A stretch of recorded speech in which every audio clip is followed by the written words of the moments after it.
Hi and welcome to 61.2. After reviewing the lipid structure and different types of lipids, the biological roles of different types of lipids, now it is time for us to work through interpreting some data based on our factual knowledge about lipids. You will need to be able to apply your factual knowledge in order to interpret unfamiliar data.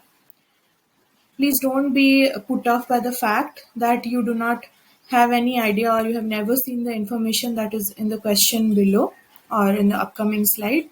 Look at the information carefully and you will find a connection between what you already know about these structures and what you can offer as a response to the questions that are asked. So on your screen right now are four different types of fatty acids with their names given to you. Look at them carefully and if required, pause the video to look at the details in their structure. Thank you for pausing. We'll now move on to some questions based on these structures. So there will be a table given below. You have to identify which fatty acids are saturated, monounsaturated, and polyunsaturated. The melting points of these fatty acids are also given to you, and there is a context given, that is the presence of carbon-carbon double bonds cause the melting point of fatty acids to be lowered. So you are going to state which one is saturated, which is monounsaturated, and which is polyunsaturated. And you're also going to state their melting points based on this context given. Match each fatty acid with its corresponding melting point and enter the data in the table. So here is the table. Here are the names of the fatty acid. You can go back and look at the structures once again and pause the video to fill this table. Thank you for pausing. I am now going to show you how you can work on this table. So the first thing in this question is to note the hint given, that is the presence of carbon-carbon double bond lowers the melting point of the fatty acid. Another thing is we have to say which fatty acid is saturated, monounsaturated, and polyunsaturated. A saturated fatty acid will have no double bonds, mono will have a single carbon-carbon double bond, and poly will have a number of or more than one carbon-carbon double bond. So the lauric acid has no double bonds, so it's a saturated fatty acid. And because it is saturated fatty acid, they will stack together very easily and lot of heat is required for this fatty acid to convert from its solid to liquid state. So melting point will be comparatively higher. So using the same logic, you will fill in the rest of the rows in this table. Next question. Suggest why the melting points of different fatty acids are different. You can pause the video and use the context with which you filled the table before and answer. Thank you for pausing. So here in this question, I will highlight why the melting points of different fatty acids are different. So here are the main 3 points, that is carbon-carbon double bonds cause a bend or kink in the fatty acid chain. So because of the kink, the shape of the fatty acid chains become irregular and they cannot be easily stacked, or they will be difficult to arrange in the lattice, means in the 3D space. So melting point of these unsaturated fatty acids with double bonds or with more carbon-carbon double bond will be reduced. So you need very little heat, or even at room temperature, they will melt and they will always remain in liquid state at room temperature. Next question. A table will be given to you. It shows proportions of saturated, monounsaturated, and polyunsaturated fatty acids found in lipid extracts of different organisms. So this is the table. You can pause the video and look at all the column headings and the data given about different animals and proportion of 3 different type of fatty acids in their body. Let's look at the following questions based on this table. When you compare data, you need to make sure that it is a fair comparison.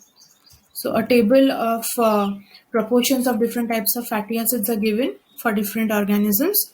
You have to fairly compare the data between different organisms. The masses of fatty acids for different species in the table were taken from different starting masses. So these fatty acid masses that are shown in your table of the previous slide, they are of different species taken at different masses, means when their body masses were different at the starting point as compared to the total lipid in their body. You will need to make each class of fatty acid proportional to the total mass of the lipid. What does this mean? It means that, let's take a look at the table. Saturated fatty acids of sheep is given. Monounsaturated fatty acids per gram of the sheep is given, and polyunsaturated fatty acids is given in gram. It's not per gram but in grams. So total mass of lipids of testing material, so say a tissue of sheep was taken, total lipid mass in it was 100 gram, and out of those 100 gram, 40.8 was saturated fatty acid, 43.8 was monounsaturated, and 9.6 was polyunsaturated fatty acid. Okay. Your job is to find the proportion of each lipid in the total lipid. Okay. Now how to calculate that? It's given in 2 steps on screen.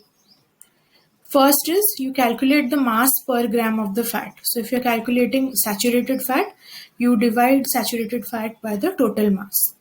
And then if you want to know what is the percentage mass or proportional mass or mass per 100 gram of lipid of that fat or fatty acid, you multiply mass per gram into 100 grams.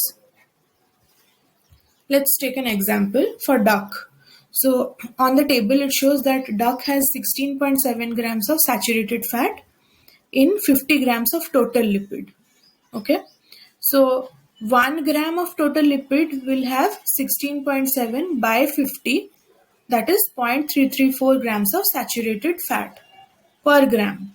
Now if I want to know the mass of saturated lipid per 100 grams of the duck's lipid, I'll multiply this 0.334 grams into 100 and get 33.4 grams. That means out of the 100 grams of total lipids in the duck, 33.4 grams is saturated fat.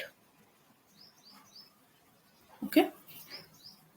Now your job is to complete this table.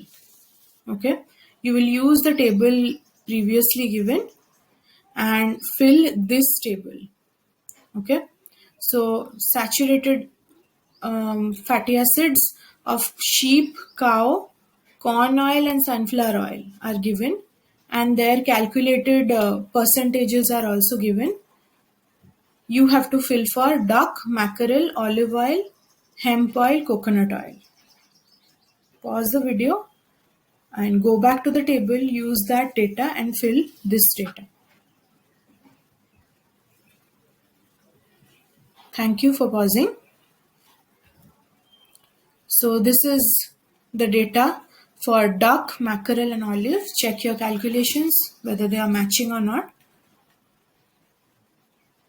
Also for duck, the saturated fatty acid percentage was per 100 gram was already calculated in the example. So you just had to calculate monounsaturated and polyunsaturated.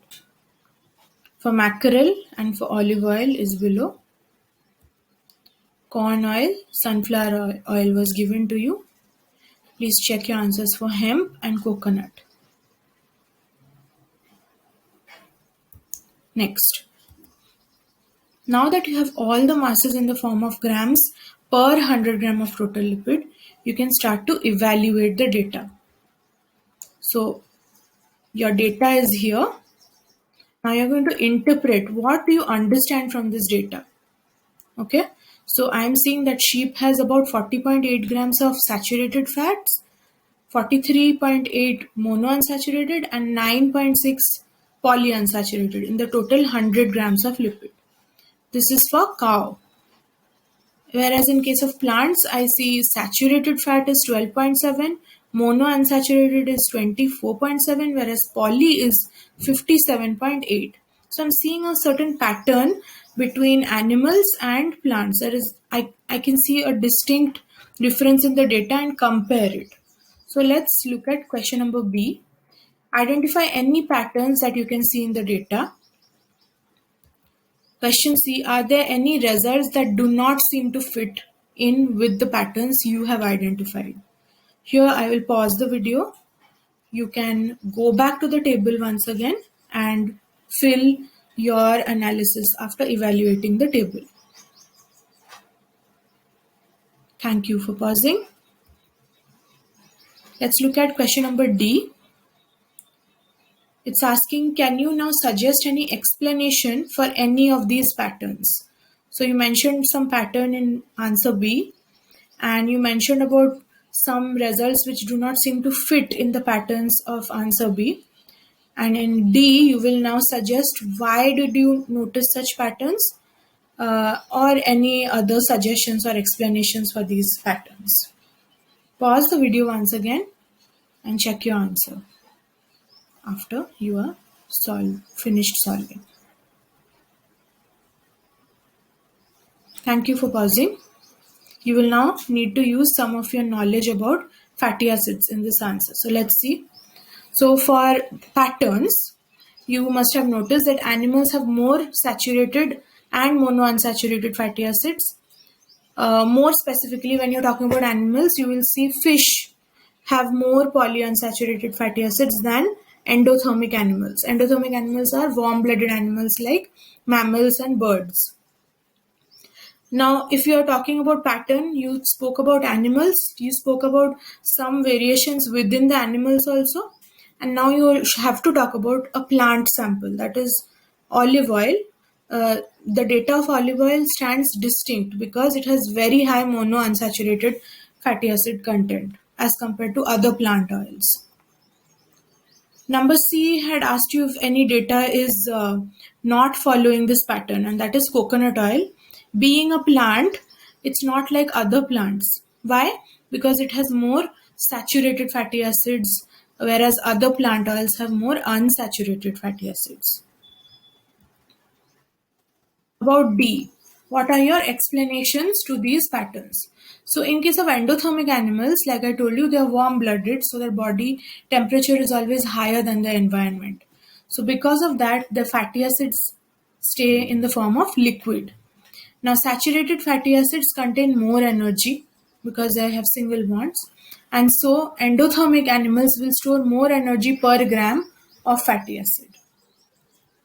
Fish. Now, fishes are not warm-blooded, they are ectothermic or cold-blooded. So, they will need more unsaturated fatty acids as their body temperature may fall below the melting point of saturated fatty acids. Now, any animal living in colder conditions or who cannot adjust their body temperature with the environment, they will have more unsaturated fatty acids because even if the temperature is fluctuating in the environment, the fats will not start melting or freezing in their body. They will remain in the form of liquid. Plants do not regulate internal temperature. So the reason why plants have more unsaturated or polyunsaturated fatty acid is that they always need their fats in a fluid condition in their cell membrane or in the storage form, so that they can use them or they can transport molecules across their membrane easily. So when temperature outside in the environment increase or decrease, that should not affect the lipids in the plants. So mostly plants have polyunsaturated fatty acids, and that helps them to survive in colder climates. Now coconut oil is an exception, but this may also relate to the climate in which coconuts grow. we saw that coconut oils have lots of saturated fatty acids instead of unsaturated fatty acids like other plants. That may be because mostly coconuts grow in hot, moderate coastal climates where the temperature is always high.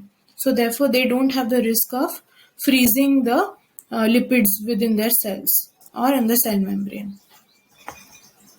So with this discussion, we complete our workbook activity. You can pause and redo or rework on questions. Go back in the video if you felt that you didn't understand at some point. Post questions or doubts you have after doing this exercise. Next up is independent practice, which is again on workbook exercise comparing lipid compositions of membrane. We will